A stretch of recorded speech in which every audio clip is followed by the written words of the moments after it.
Here's a Canadian $20 from 1991, but it wasn't to 2003, I think, when these bills were printed. It's got the seal of Canada, some Canadian building, and it's got from the Bird series.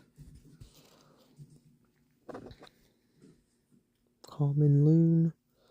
And that's also on the dollar coins. That's why the dollar coins are called a loonie. Same picture that's on the $2 bills from Canada too.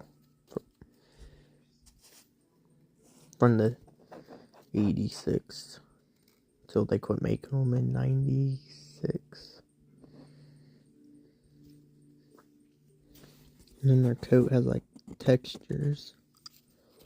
Pretty cool banknote. I have 3 of these.